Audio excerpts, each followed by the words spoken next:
تبارك الذي بيده الملك وهو على كل شيء قدير الذي خلق الموت والحياة ليبلوكم أيكم أحسن عملا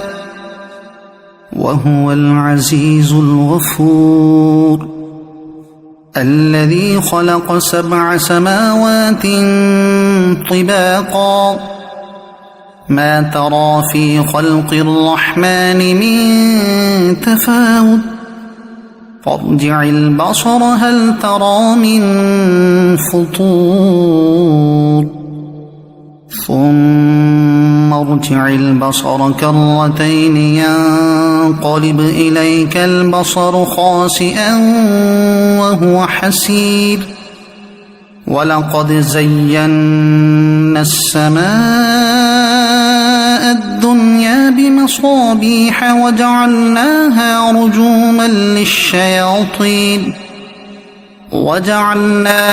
رجوما للشياطين وأعتدنا لهم عذاب السعير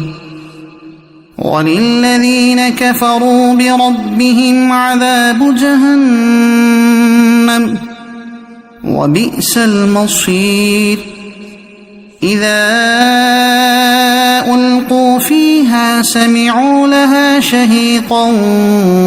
وهي تفور تكاد تميز من الغيظ كلما ألقي فيها فوج سألهم خزنتها ألم يأتكم نذير قالوا بلى قد جاءنا نذير فكذبنا وقلنا ما نزل الله من شيء إن أنتم إلا في ضلال كبير وقالوا لو كنا نسمع أو نعقل ما كنا في أصحاب السعير فاعترفوا بذنبهم فسحقا لأصحاب السعير إن الذين يخشون ربهم بالغيب لهم مغفرة وأجر كبير وأسروا قولكم أو اجهروا به إنه عليم بذات الصدور ألا يعلم من خلق وهو اللطيف الخبير هو الذي جعل لكم الأرض ذلولا فامشوا في مناكبها وكلوا من رزقه وإليه النشور أأمنتم من في السماء أن يخسف بكم الأرض فإذا هي تمور أم أمنتم من في السماء أن يرسل عليكم حاصبا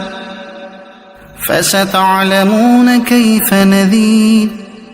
ولقد كذب الذين من قبلهم فكيف كان نكير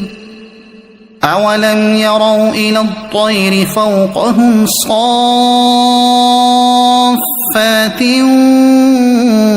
ويقبضن ما يمسكهن إلا الرحمن إنه بكل شيء بصير أمن هذا الذي هو جند لكم ينصركم من دون الرحمن إن الكافرون إلا في غرور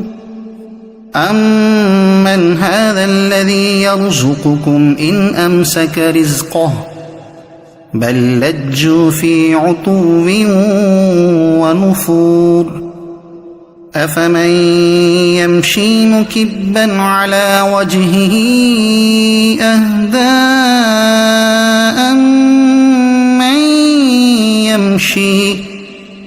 أمن يمشي سويا على صراط مستقيم قل هو الذي أنشأكم وجعل لكم السمع والأبصار والأفئدة قليلا ما تشكرون قل هو الذي ذرأكم في الأرض وإليه تحشرون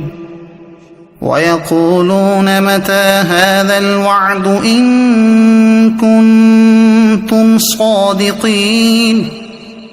قل إنما العلم عند الله وإنما أنا نذير مبين فلما رأوه زلفة سيئت وجوه الذين كفروا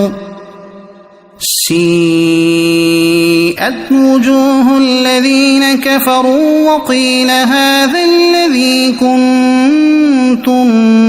به تدعون قل أرأيتم إن أهلكني الله ومن معي أو رحمنا فمن يجير الكافرين من عذاب أليم قل هو الرحمن آمنا به وعليه توكلنا